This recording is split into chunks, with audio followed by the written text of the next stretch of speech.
Ce témoignage n'a pas pour but de glorifier les œuvres des ténèbres, mais de les mettre en lumière, afin que chacun puisse reconnaître les stratégies de l'ennemi et éviter de tomber dans ses pièges. Il existe des versets que beaucoup lisent, mais que peu comprennent vraiment. Des paroles que certains récitent sans en mesurer la profondeur spirituelle. Le psaume 91 en fait partie. Pendant longtemps, j'ai vu des chrétiens le lire comme une simple prière de protection. Alors que dans le monde spirituel, ce psaume est reconnu comme une arme redoutable. Les ténèbres le savent. Les sorciers le redoutent. Les démons le fuient. Mais trop de croyants l'ignorent ou le sous-estiment. Moi, je ne parle pas en théorie. J'ai été de l'autre côté, du côté des ténèbres, là où l'on manipule les âmes.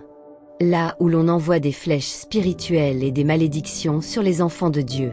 Et même dans ce royaume de ténèbres, il y avait un passage qu'aucun démon n'osait défier, le psaume 91. Ce que tu vas entendre aujourd'hui n'est pas un simple enseignement. C'est un témoignage.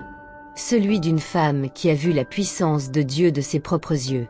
Une femme que le Seigneur a sortie des griffes de Satan pour révéler les secrets que l'enfer ne veut pas que tu saches. Alors ouvre ton cœur, écoute attentivement, et découvre pourquoi le psaume 91 n'est pas un texte à réciter, mais une dimension spirituelle à habiter. Pendant des années, j'ai opéré comme sataniste, recruteuse, destructrice et agent de la peur. Je connaissais bien les églises. J'y entrais, je m'asseyais au fond, et j'observais.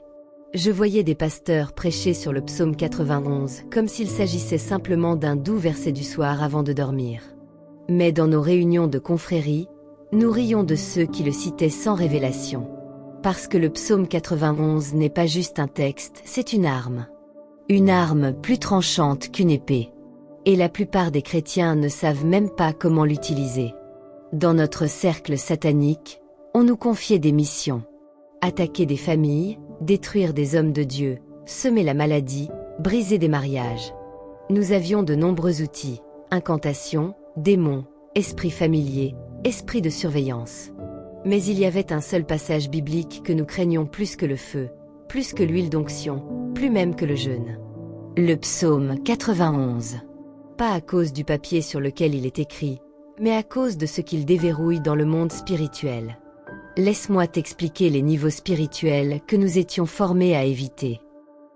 La loi de la demeure. Celui qui demeure sous l'abri du Très-Haut repose à l'ombre du Tout-Puissant. Psaume 91, 1. Dans la sorcellerie, nous connaissons bien les lieux spirituels. Les endroits sombres, les hauteurs, les eaux marines, les cimetières. Mais l'abri du Très-Haut mentionné dans ce verset est un territoire spirituel où nous ne pouvons pas entrer.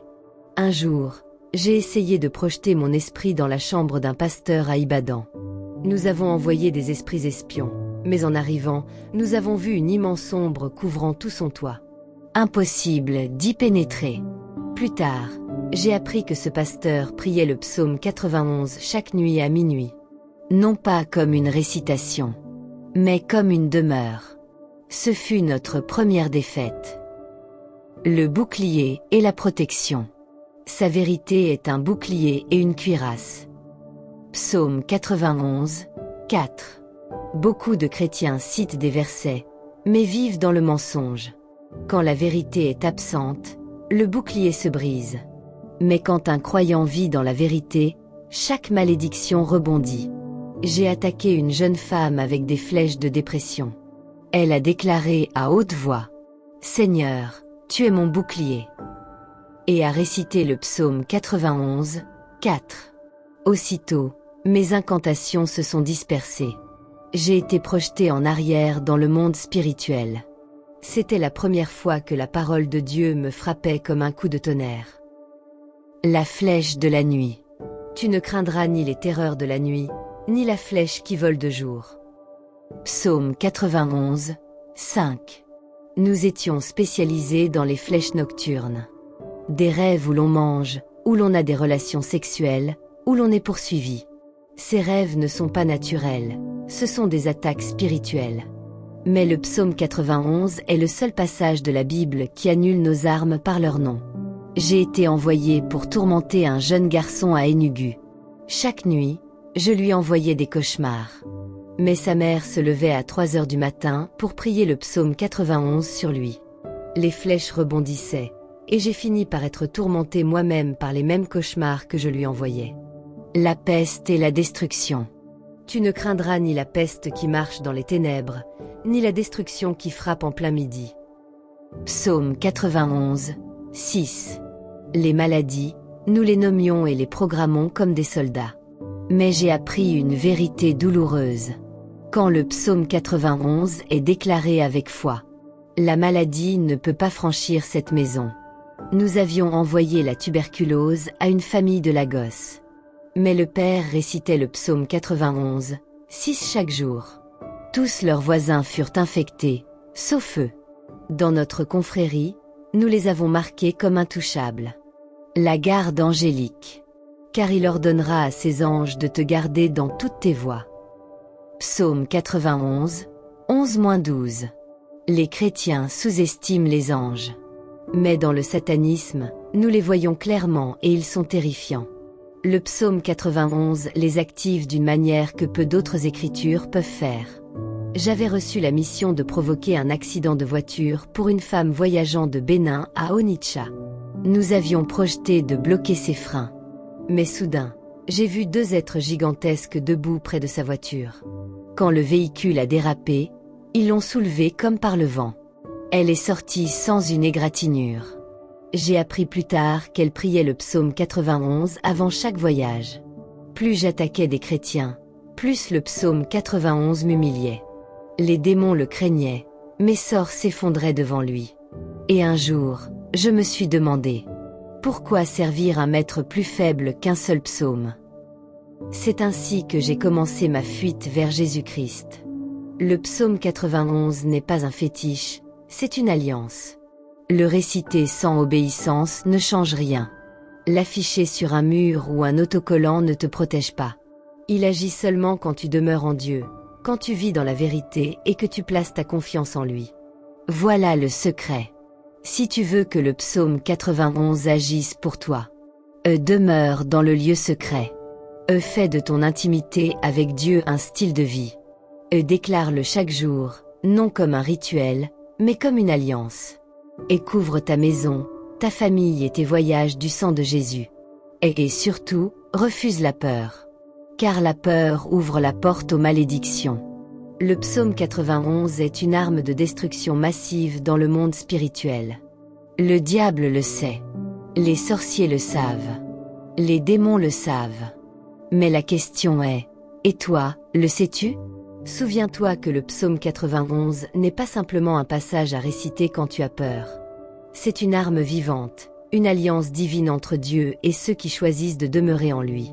Ce texte n'est pas un talisman, ni une formule magique. C'est une clé spirituelle qui ouvre la porte de la protection, de la paix et de la puissance céleste.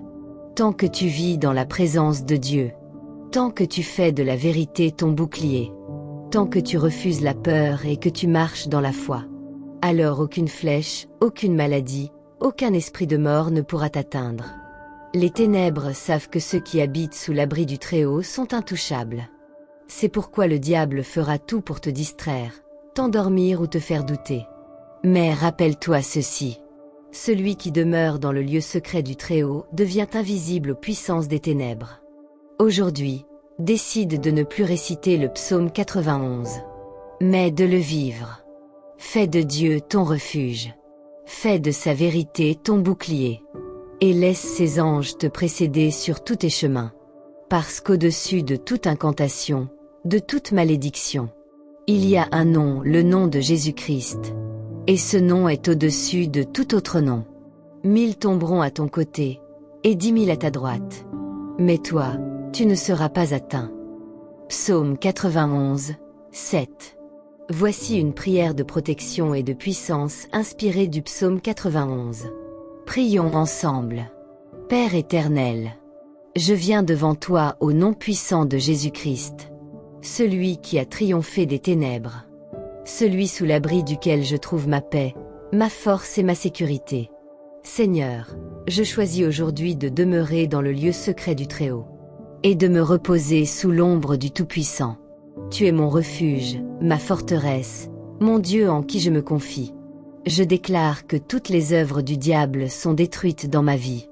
Je brise toute peur, tout doute, toute oppression et toute attaque nocturne. Que toute flèche qui vole de jour, tout esprit de terreur qui rôde la nuit, tout poison spirituel envoyé contre moi, soit anéanti par le feu du Saint-Esprit. Seigneur, que ta vérité soit mon bouclier et ma cuirasse. Je refuse de vivre dans le mensonge, la peur ou la confusion. Je m'aligne sur ta parole, car ta vérité est ma protection. Je déclare que ni la peste, ni la maladie, ni la destruction n'auront d'accès à ma maison, à mon corps, ni à ma famille. Que le sang de Jésus soit sur mes portes, mes enfants, mes projets et mes voyages.